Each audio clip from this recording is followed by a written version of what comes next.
There is a Chinese phrase that has existed for 2,000 years and shows no signs of going away. Pointing at a deer and calling it a horse. Today it's used to describe any situation where someone in power insists on an obvious lie and everyone around them has to decide, do I tell the truth or do I survive? The phrase comes from a real event, a real room, a real deer. And the man who staged it was not a tyrant in the conventional sense. He was something more interesting, a political genius who understood that power is not about what you can force people to do, it's about what you can make people say. Before we get to the deer, we need to talk about who Zhao Gao actually was. Because if you go into this thinking he was just a scheming villain, you will miss what makes him genuinely fascinating. Qin Shi Huang, who was not known for his naivety, trusted Zhao Gao with the imperial seal. Not just ceremonially, the seal was the functional key to state power. No document was official without it. No army moved without the military tallies he controlled. Giving that to someone is the equivalent of handing them the master password to your entire government. He was also the personal tutor to the emperor's youngest son. He was inside the innermost circle of the dynasty. Here's the uncomfortable question that most accounts avoid. If Zhao Gao was just a simple villain, then Li Si, one of the most brilliant statesmen in Chinese history, was an idiot for being outmaneuvered by him. And Qin Shi Huang was a fool for trusting him. That doesn't work. None of those people were fools. Zhao Gao was genuinely talented, genuinely intelligent, and genuinely dangerous. The real question is not why he was evil. The real question is, what kind of system makes a man like this unstoppable? By the time the young emperor took the throne, there was really only one man standing between Zhao Gao and complete control of the court. The Chancellor, Li Si. Li Si was not just a bureaucrat with a title.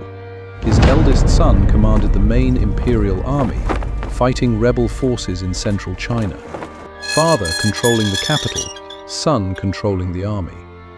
In a state built on absolute centralized power, this was an extraordinary concentration of leverage in one family. As long as Li Si had that army, Zhao Gao had to be careful. Then, Li Si's son died in battle. Whether it was a genuine military defeat, or whether Zhao Gao's faction had quietly withheld supplies and reinforcements, the historical record doesn't say. But the effect was immediate. Li Si lost his army. Within months, Li Si was arrested for treason, tortured until he confessed, convicted under the very legal code he had helped design, executed along with his entire family. The system Li Si had built was used to destroy him the moment he lost the one thing that actually mattered, soldiers. With Li Si gone, Zhao Gao had no rivals left in the capital. The court was his, or so he thought. He still needed to know exactly how solid that control was. He arranged for a deer to be brought before the court. He presented it to the emperor. "Your Majesty, I have a horse for you." The emperor laughed. "Chancellor, that's a deer. You can see the antlers." Zhao Gao didn't argue with the emperor. He turned to the assembled ministers. "Gentlemen, horse or deer?" Silence. Then, one by one, they answered. Some said, "Horse." Some said, "Deer." Some said nothing. Zhao Gao noted every single response. The ones who said deer, who told the truth, were subsequently found to have committed various crimes and were removed, imprisoned, or killed. The ones who said horse were fine. The ones who said nothing were also fine, for now. But they had revealed themselves as people who, under pressure, chose silence over loyalty. They were noted. This was not theatre. This was not a power-drunk official losing his mind. This was a loyalty audit, a systematic test to identify, in one efficient move, everyone in the court who might choose truth over self-preservation. And it worked. After the deer, Zhao Gao had a complete map of who was safe and who was a risk. The court was his. But Zhao Gao had made a fatal error in his calculations.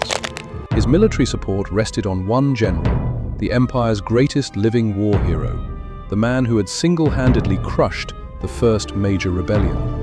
Without him, Zhao Gao had no army. That general, isolated in the field, with no reinforcements and no supplies, facing the most terrifying enemy commander of the age, eventually ran out of options. He surrendered. 200,000 Qin soldiers laid down their weapons. In one moment, Zhao Gao's military foundation disappeared. He still controlled the capital. He still had the emperor. But without an army, he was a magician who had run out of tricks. He had the emperor killed. He may have planned to declare himself the new ruler, but the court refused him. Even a system broken by years of manipulation had its limits. So he installed a new king instead, someone he expected to control. He was wrong. The new king spent 5 days preparing. Then he summoned Zhao Gao under the pretext of a ritual ceremony and had him killed. 5 days. That's all it took to end the man who had orchestrated the fall of an emperor, destroyed the Chancellor, and ruled the court through manipulation and fear. 46 days later, a rebel army arrived outside the capital. The new king came out with a silk cord around his neck, the traditional gesture of surrender, and handed over the imperial seal. The Qin Dynasty was over. The Qin Empire lasted 15 years. Zhao Gao is gone, the ministers who said horse are gone, the ones who said deer and paid for it are gone. The deer is definitely gone, but the phrase survived. 2,000 years later, in dozens of languages, the image of a powerful person standing in a room and demanding that everyone call a deer a horse. That image is still immediately understood. Why? Because the situation it describes didn't end with the Qin dynasty. The genius of Zhao Gao's test was not the deer itself, it was the insight behind it, that in any hierarchical system, there will always be people who prioritize their own survival over objective truth. And if you can identify who they are, you can control them. And if you can control enough of them, you can control the entire system. The deer test works because human nature works. It has been rerun in various forms in every society and every era since. The question it poses is not really about horses and deer. It's simpler than that. When the powerful person in the room says something false, what do you say? There is no easy answer.